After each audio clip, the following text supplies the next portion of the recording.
This is called Something to Talk About. On the tour boat Funliner, 87 children screamed. "I wish they wouldn't do that," Captain Charles said.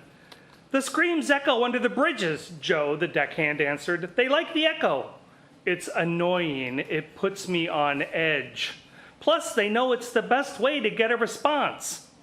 They were in the wheelhouse, Charles in his chair at the wheel and Joe on the padded bench behind him. The Funliner was one of many boats traveling up and down the Chicago River, pointing out architectural and natural marvels. Joe was supposed to be performing his deckhand duties and keeping an eye on the third-grade field trip from the Bradbury school. Instead, he was assaulting Captain Charles with his latest dilemma. "I need something to talk about," he said. "What do you mean?" "It's our third date tonight, me and Clarissa. I feel like I already told her everything I've got to tell. I've gone through all of my interesting stories." "You'll think of something," Charles said. The Funliner came west under the Michigan Avenue Bridge, approaching her dock outside the Weagly building. The boys and girls screeched and laughed at themselves as they passed under the overpass, but this time their cries were interrupted by a bump. The children cut their shrieking short and looked over the sides of the boat. Charles let out a tired sigh. "Looks like he's back." "Great," Joe said, extra sarcasm in his voice. He stood from the bench, grabbed the boat hook, and went on deck. A heavy fish smell combined with the aroma of river grime filled the air. Another bump rocked the Funliner. The eyes of the children and their chaperones darted everywhere, searching for the cause. With some ripples and a splash, a massive neck and head rose out of the water on the starboard side of the vessel. The relic from the Triassic period was 50 feet long with large flippers where its legs should be and a short tail.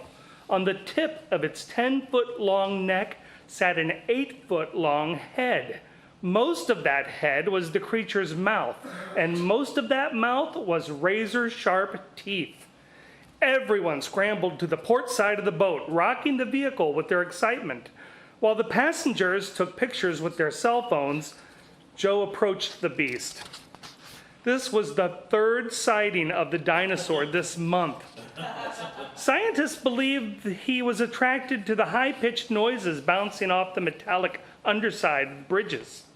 He only emerged from the water when children squealed or when a bridge was raised and the gears ground together with extra sharp pangs. So far, no one had been eaten or even hurt, but the aquatic giant was becoming a minor nuisance. Joe poked at the Leviathan with the boat hook. The behemoth roared and snapped, but didn't get too close to the weapon. "Go on," Joe said with as much energy as he could muster. "Get out of here, stupid dinosaur. Go back to sleep. Go back to the bottom. Go on, go away." The dinosaur gave one final growl and slipped back into the dark water of the Chicago River. Joe got the kids back into their seats as they expressed their delight at having seen one of the tour's best attractions, then rejoined the captain in the wheelhouse. "They should kill that thing," Charles said as the Funliner continued to approach her dock. "Yeah, right," Joe said. "They've doubled ticket prices since that monster first showed up. People are flooding to Chicago to see him, and..." He was interrupted by his cell phone ringing. "It's her. It's Clarissa. So answer it." Joe spoke into his device.